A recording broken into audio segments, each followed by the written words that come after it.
Here's what we're talking about today on Daily Blast Live. We're going totally 80s with an entire hour dedicated to the music, TV, and fashion that defined the decade. We're going totally 80s with an entire hour dedicated to the music, TV, and fashion that defined the decade. Tina Yothers, who played Jennifer Keaton on Family Ties, will be here live. What was it like working with Michael J. Fox? And would a political sitcom like Family Ties work in today's world? 80s heartthrob Lorenzo Lamas from Falcon Crest joins us live. And 80s pop star Taylor Dayne is here live.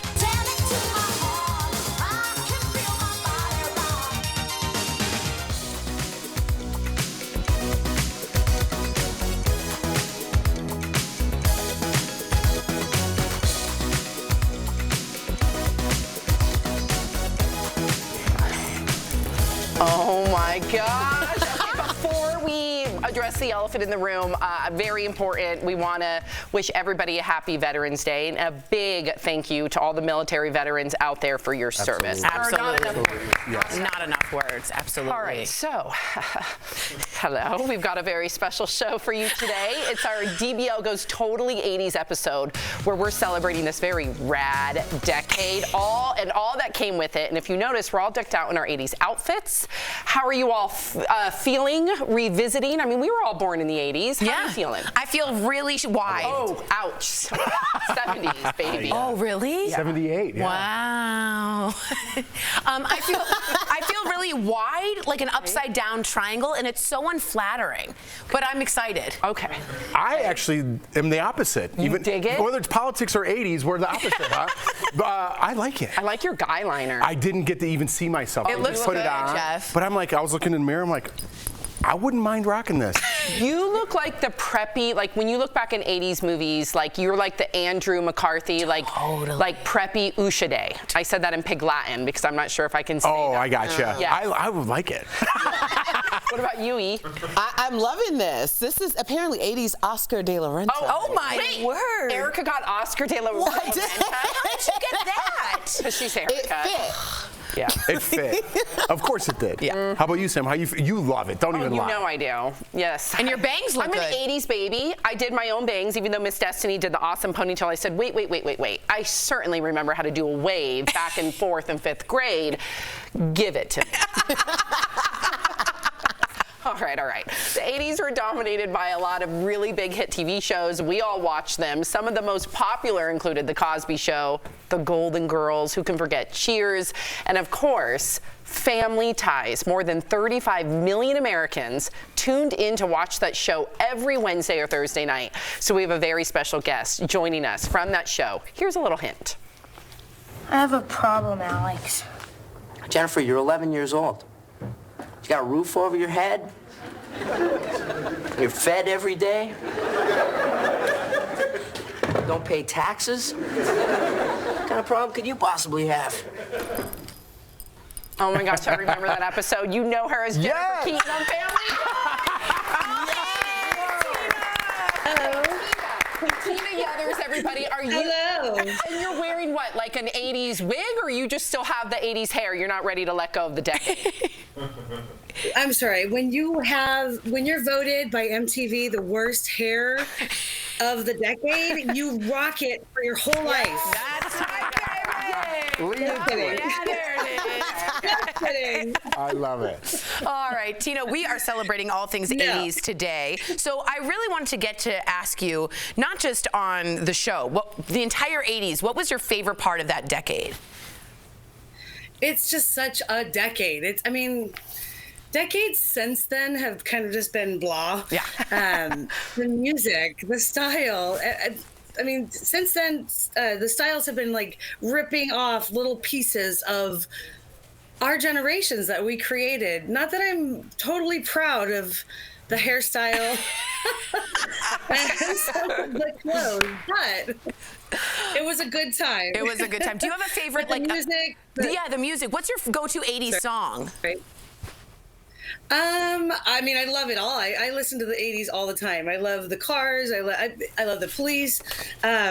I was at a bar with a couple friends not too long ago, and there was an 80s band playing, a cover band, and my best friend's husband said that I was in the house, and so I got up and sang Metro. Oh, cool. I love it.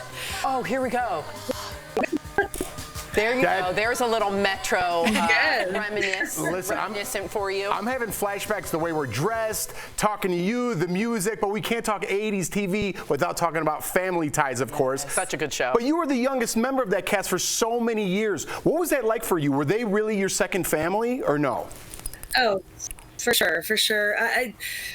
Growing up on television, people had, I don't know, they just had misconceptions of this glamour. And it is, but on our set, it was just a family. It truly was. And a lot of times I would give interviews and people would ask for the behind the scenes drama, and there really was none. We were just Gary Goldberg ran a tight ship, and he put a family together that had chemistry, and we love each other to this day. That's great. That's great. It's so crazy. Even watching the scene before you came in, I'm like, I remember where I was when I saw that scene, which is just like crazy. But I have to ask, because you played Michael J. Fox's younger sister, and I hear that he was quite the jokester with you on set. So tell us about that. He was like any other big brother. He was gross. He for me. And when and people would come up to me in public and say like, "Oh my God, I want to touch you. You touched Michael J. Fox." I'd be like, "Ew, he's gross." No, we would have so much fun. We were notorious for having water gun fights, and I'm not talking like little pistols. I'm talking like illegal. Would definitely be banned today. They cause a lot of damage and way too much fun. How fun. Okay, so this is something he that also used to also wager bets on my strength, and I am a very strong person, just naturally, and he would bet some of the crew members, all of them, arm wrestling me, and he would bet on me to win, and I think I made a lot of. Ooh, yeah, that's how you make some side money right there. I know. Yeah, side gig. I know, Tina. Like honestly, this is such like a blast from the past. It's so cool to have you on here. Thank you so much for joining us. And for being a great sport. Yeah, too. The wig, seriously. Yes. And doing. Thank you guys for. Go ahead. There's a little bit of a delay. Go ahead. Oh, sorry. No. Thank you for having me. Absolutely. It's definitely a breath of fresh air in the climate that we're in.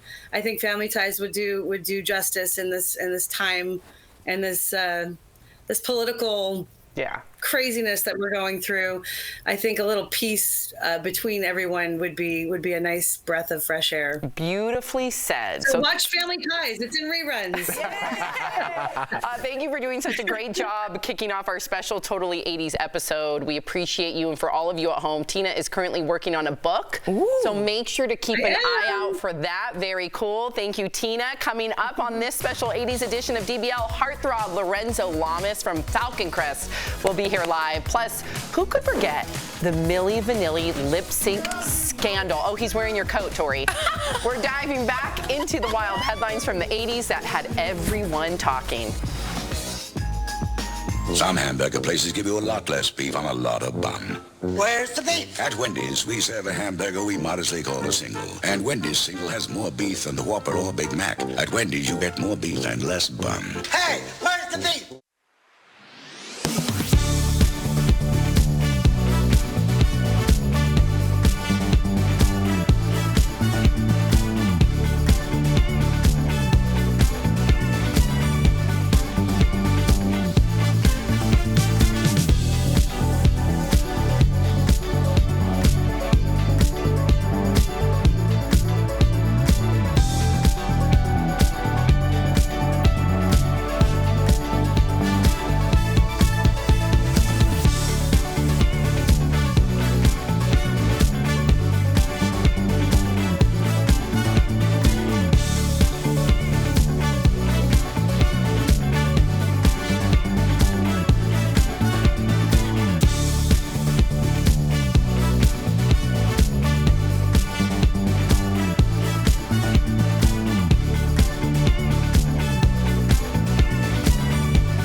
Yes, welcome back. We are sticking with all things 80s by breaking down some of the biggest, look at our, I can't even look at us, some of the biggest celebrity scandals of the decade, starting with scandals that rocked the music world. Do you guys remember Milli Vanilli? Oh, yeah. The songs Girl You Know It's True and Blame It on the Rain. How'd you Yeah, get it the same song, Sam? Yeah, that's the same song. No, they sounded different. They were made instant stars, but all came crashing down when they were caught lip syncing at a concert. Now, at a press conference, they admitted they never sang any of their songs. They turned over their Grammys, and their career was immediately over. Madonna also faced a scandal that almost ended her career. She got into hot water over her video for Like a Prayer, which showed her singing in front of burning crosses and kissing a black religious figure. The Vatican condemned the video, and she lost her $5 million deal with Pepsi. But then this music video and her album, 15 million purchases. Iconic. So they shouldn't. You think Pepsi should have let her run that commercial that was supposed to highlight this video? Yes. What is wrong with I'm trying to figure out, do you mean the Burning Crosses video? Yeah. Yeah, I think back then it was a whole thing, but really what they did is they elevated Madonna, didn't they? It elevated her. It was like getting a CD with parent explicit language. Yeah. We all wanted that, remember? I agree. And it was such a rebellious era. Yes. So the idea of like some of these things even being scandals, like if someone was caught lip syncing at a concert now, we'd just be like, something happened with the sound guy. The little Jessica Simpson's little sister, remember that? Ashley. Ashley Yep, at the Saturday- Super Bowl. No, Saturday Night Live. Yeah, SNL. Wow. Sorry. The 80s were also ripe with sex scandals that nearly derailed two careers. Back in the 80s, Rob Lowe was one of the biggest stars on the planet, but in 1988, a sex tape of him and two women. Dude, we have it? One was a young woman. Whoa. She was 16 years old. Rob settled a civil suit with her family, but was never charged with a crime. And then in 1983, Vanessa Williams was crowned the first Black Miss America, but 10 months into her reign, nude photos of her were published in Penthouse magazine. Now, during a press conference, she said she never consented to those photos being published, but was still forced to resign. Yeah, I'm not going to conflate those two stories because Vanessa Williams was basically a young model who was taken advantage of. She got into a situation where she was photographed, and then the photographs were sold because of her come up. Yeah. But joke was on everybody else because we still talk about Vanessa That's Williams, exactly now, don't we? right. Yes, we do. I know. Great singer. All right, come. And Vanessa actress. Williams, an actress, but she's a great singer too. I used to love her cassette tapes. What? Nothing. We're just listening. Gosh, coming up on DBL, the 80s fun continues with Lorenzo Lamas. There he is. Yes! There he is. He joins us live coming up Holy next. heck. Themselves to death, but we've been fighting them with their own confusion. We shall prevail. On January 24th, Apple Computer will introduce Macintosh. And you'll see why 1984 won't be like 1984.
My mother is a murderer.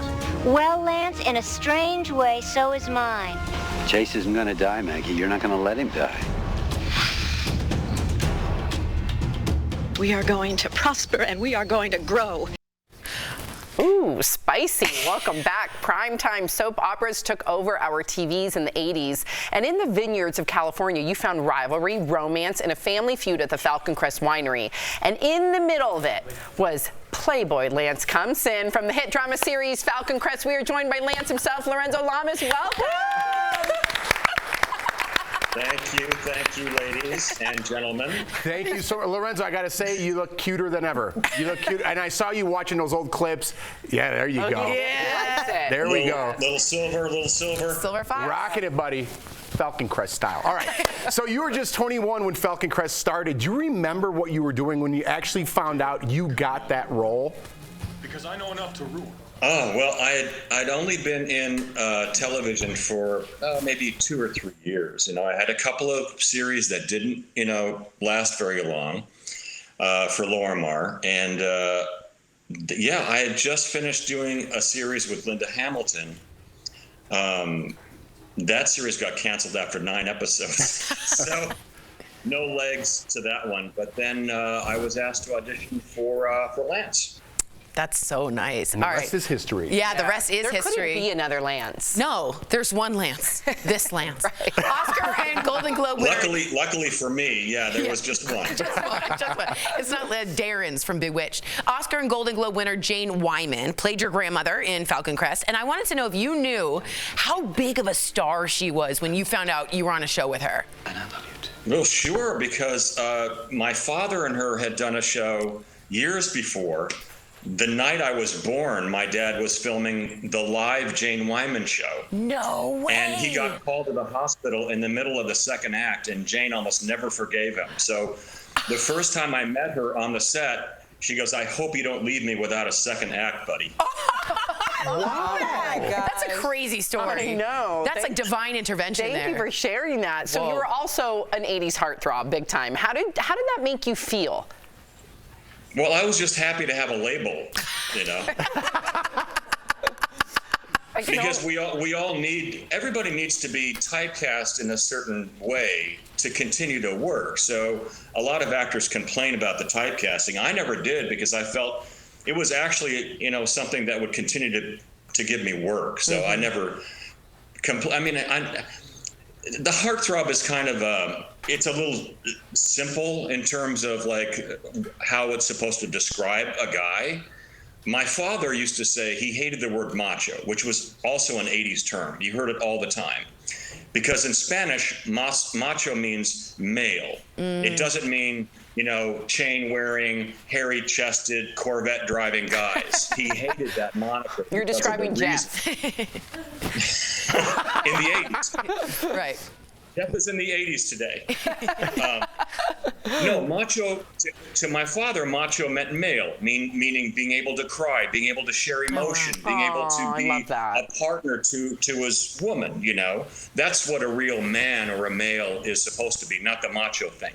But in terms of heartthrob, I didn't mind it too much. It got me a lot of work in the 80s. I mean, if you got to pick a label, I would pick heartthrob too.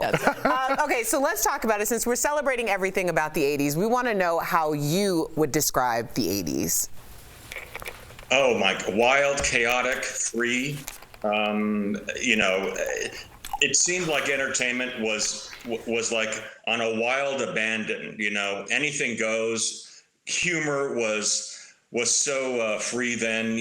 We all made fun of each other, and everybody didn't take it seriously. It was just a whole different era, and for me, it was a great decade because I worked quite a bit, but I also played pretty hard. Nice. So it was fun. We need to have you back and get some of those stories. I was going to say, I want more of that. Now, real quick, we have about 30 seconds. In the 80s, what TV shows or music or movies did you love? What were you listening to? Give us a soundtrack of Lorenzo Lamas. Always been a James Bond fan. Nice. So we had Roger Moore in the 80s and Duran Duran doing the soundtrack. Whitney Houston singing the national anthem at the NFL game. These iconic memories that we all tap on or tap into when we want to think about, the good times. Yeah. The good times. Oh, I love it. Lorenzo, thank you so much for joining us to reminisce about the 80s. We couldn't do it without you. We appreciate you. We'll be right back. Thanks, Lorenzo. Thanks, Lorenzo. America, demand your MTV. I want my MTV. I want my MTV. I want my MTV. Call your cable company and say, I want my MTV.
sharing your comments. We got some right here. Tracy says, Erica looks like some, this is what I said earlier. Erica looks like something Lisa from Saved by the Bell wore. Oh, yeah. Oh, yeah. Yep. Totes Lisa Turtle. Yes. And then Barbara says, Jeff, you're looking quite dapper, very handsome. I appreciate it. I feel it too, Barbara. Are you going to wear it all day today? I might. I might just go home and be like Jordan. Ew. Ew, Shooter McGavern. What about you, Tori? McGavern? What is it? McGavin? McGavin. It's Shooter McGavern. That's an Adam Sandler Tori, are you going to wear that all day? Are you going to wear that all day? Here's my thing. Like, did people think this looked good? Yes. Do you know what I mean? But are you embracing your mole? I did the. I'm surprised it's not leaking by now, because I thought for sure she was going to have like a road map on her face. But I just think it's it's so funny that the 80s, we were like, yeah, now I look good. I'll walk out in this. It was so cool. I loved it. How fun was that? It was such a It was so fun. Look at Tori, she's exhausted. I'm so after an hour. tired. Tori, do the Roger Rabbit. Is this it? No. Oh. It's the Cabbage Patch. Is it this? That's the Cabbage Patch. All right. Do the Just Roger do the Rabbit. snake. All right. How about a shout out my to gosh. how about a shout out like to Sharon up there? We had like 10 guests Yes. today, and our wardrobe team and all the producers putting those things together. Great job, guys. And Joel, Joel graphics. really great job. Really good. We love you, Yeah, Jolie. good job. What a great staff, DBL. Yes.